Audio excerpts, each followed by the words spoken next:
Have you ever walked into a crowded place and suddenly felt like everyone was staring at you? Your heart races, your palms get sweaty, and you start planning your escape like you're in a heist movie. Sound familiar? If so, you're not alone. Anxiety in public spaces is more common than you think. The good news? You can take back control. Today, I'm going to show you how to manage anxiety in public spaces so you can walk into any room with confidence without feeling like you need a teleportation device to get out. Let's get started. Step 1. Understand why public spaces trigger anxiety. First, let's break this down. Your brain's job is to keep you safe, but sometimes it's a little too dramatic. It sees a room full of people and thinks, "Oh no, danger, everyone here is judging me." Spoiler alert, they're not. Most people are too busy worrying about themselves. But your brain? It activates the fight or flight response, flooding your body with adrenaline. That's why you feel shaky, sweaty, and like you suddenly forgot how to walk like a normal person. Step 2. Breathe like you're in control. Anxiety speeds up your breathing, which tricks your brain into thinking something's wrong. But here's the hack. If you control your breath, you control your anxiety. Try this. Box breathing. Inhale for 4 seconds, hold for 4, exhale for 4, hold for 4. Repeat this a few times, and your body will start sending the all-clear signal to your brain. Step 3. Shift the spotlight off yourself. Anxiety in public spaces often comes from feeling like you're being watched. But here's a little secret. Most people are too busy thinking about themselves. Next time you walk into a public space, try this trick. Look around and find 3 people who seem nervous. You'll realize that everyone has their own worries, and suddenly you'll feel less like the main character in an embarrassing sitcom.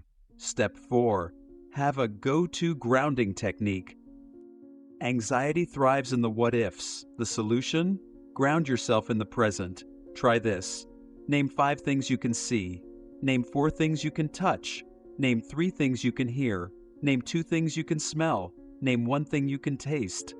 This brings you back to reality instead of spiraling into worst-case scenarios. Step 5. Change the story you're telling yourself. Your thoughts control your emotions. If you walk into a public place thinking, "This is going to be awful, everyone's going to judge me," guess what? Your brain will act like that's true. But what if you flip the script? Instead of saying, "I can't handle this," say, "I've handled this before and I'll handle it again." Instead of "everyone is watching me," say, "everyone is too busy with their own lives." It sounds simple, but changing your inner dialogue changes how you feel. Step 6. Have an exit strategy just in case.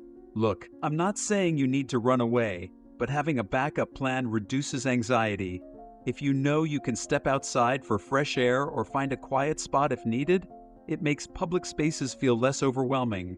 Think of it like knowing where the nearest bathroom is. It doesn't mean you'll need it, but it's comforting to know it's there.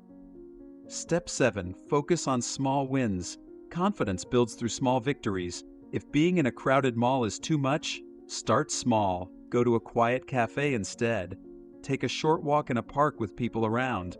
Visit a store during non-busy hours. The more you expose yourself to manageable challenges, the more your brain learns, "Hey, I survived that. Maybe this isn't so scary after all." Step 8. Use the "what's the worst that can happen" trick. Anxiety loves making up worst-case scenarios. But let's be real. What's the worst thing that could actually happen? You trip in public? Someone might notice for half a second and then go back to their day. You stutter when talking to someone? They'll probably forget it within minutes. When you really think about it, most embarrassing moments aren't that big of a deal. Step 9. Move your body to reduce anxiety. Anxiety builds up energy in your body. If you just sit with it, it feels overwhelming, but if you move, walk, stretch, shake out your hands, it signals to your brain, "Threat over, we're good." Even small movements like rolling your shoulders or clenching and releasing your fists can help release tension. Step 10. Remind yourself, you're not alone. So many people feel anxious in public spaces, but nobody talks about it. Next time you feel overwhelmed, remind yourself, you're not broken, you're not weird, you're just human. And the fact that you're watching this video right now, that means you're ready to take control, and that's already a huge step. Now, here's your challenge. For the next 7 days, try one of these techniques every time you go into a public space. Track how you feel and notice the changes. Let me know in the comments which one you're going to try first. Public spaces don't have to feel terrifying. With the right mindset and tools, you can feel calm, in control, and confident anywhere. If this video helped you, don't forget to like, subscribe, and hit the notification bell so you don't miss more content on confidence and anxiety management. Thanks for watching, and I'll see you in the next video.